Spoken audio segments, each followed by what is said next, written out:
bao lần gục ngã cũng không thể khiến tôi dừng bước. Bởi hơn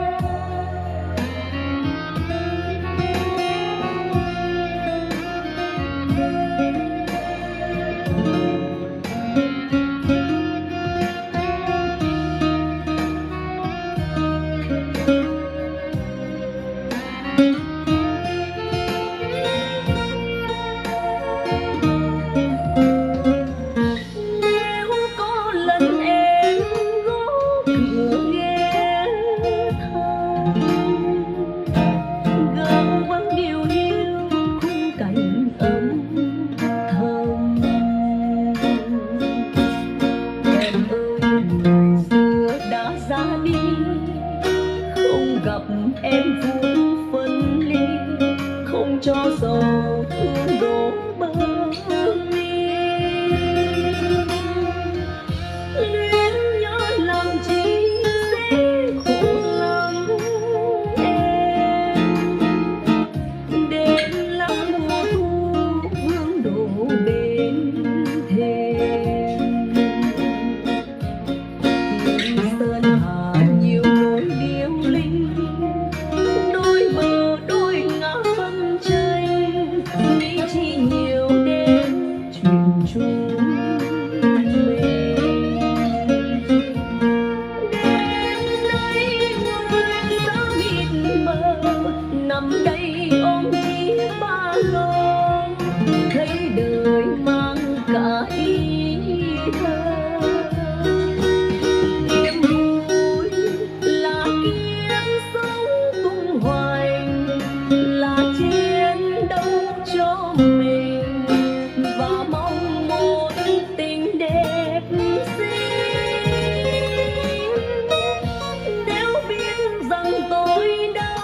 Bỏ cô quang áo thời trai binh lửa lên đường. Tôi tin rằng người ấy thêm thương, vui lòng cho kẻ phong sương, dẫn thân miền xuống đạn xa trường.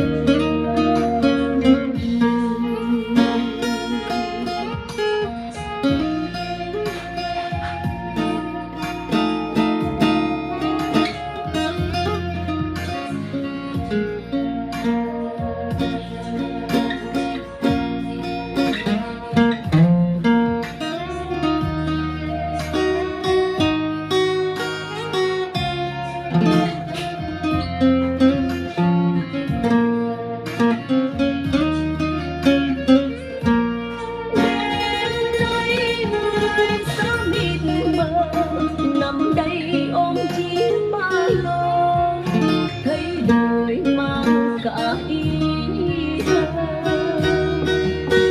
Niềm vui là kiếp sống tung hoành, là chiến đấu cho mình và mong một tình đẹp xinh.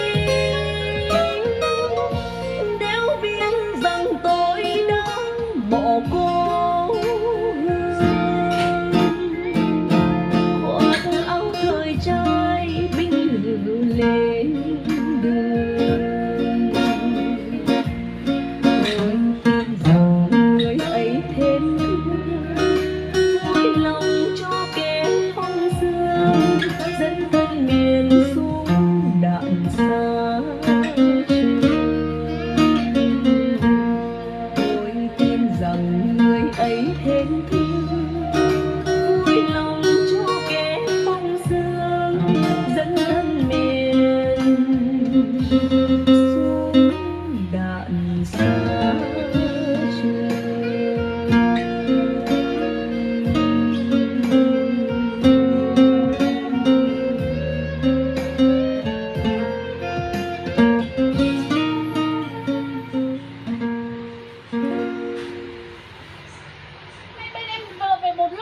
Phải nói là hàng to đẹp đến 10 người ăn luôn mọi người ạ. Nó vừa là nồi lẩu vừa là nồi đa năng luôn.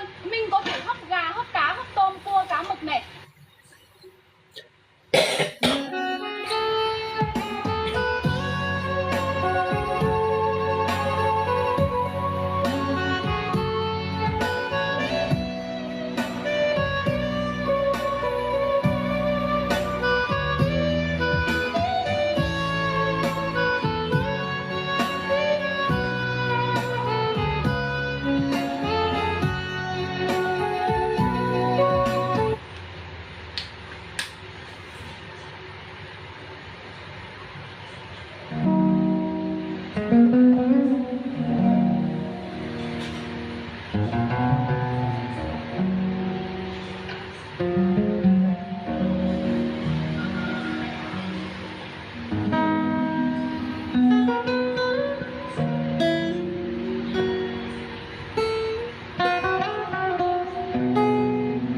gọi bờ ta trắng đêm khuya.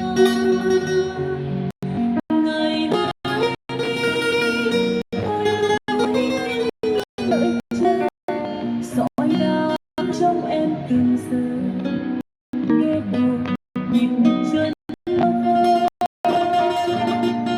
Ngày mai em đi bên nhớ em quay về gọi chung sương gió ngầm mộng, bàn tay chân gió mưa xa. Ngày mai em đi thành phố mất đi đèn mờ, hôn mơ nghiêng vai gọi buồn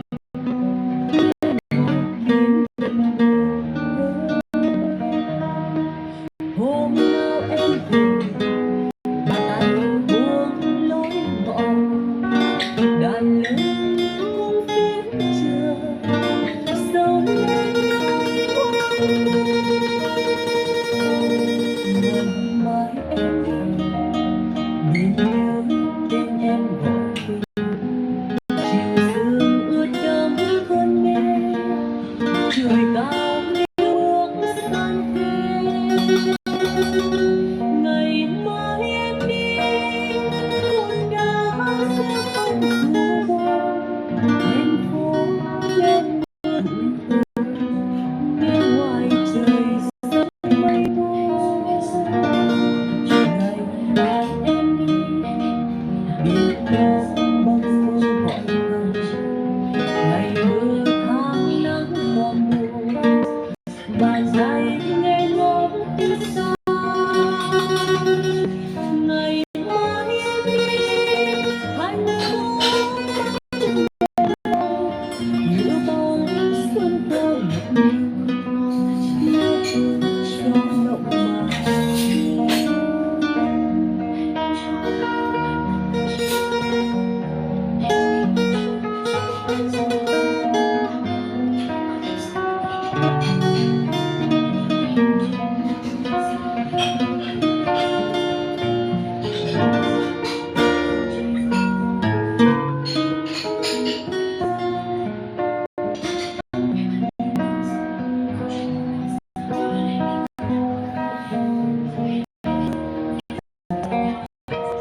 Hôm nào em về bàn tay buông lối gió, đàn lên cung phím chờ dấu lên nơi hoang.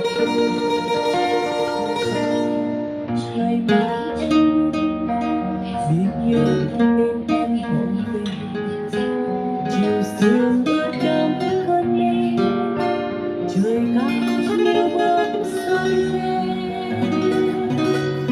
Ngày mai em đi con đã phiêu phong dù buồn, đèn phố nghe mưa thở, nghe ngoài trời sáng mây buông.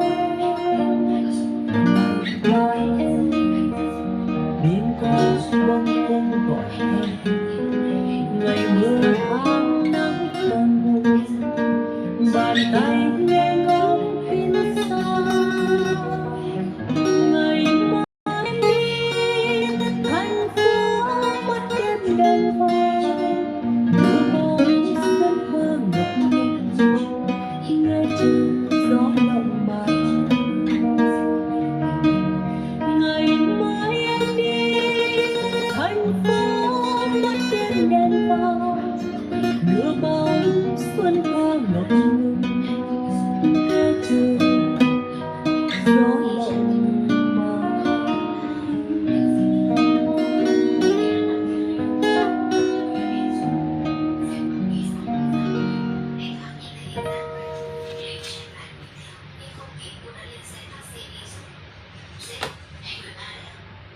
Tiểu đường á, thì trước đây mọi người vẫn cứ thường hay nói là phải sống chung với cái căn bệnh này cả đời.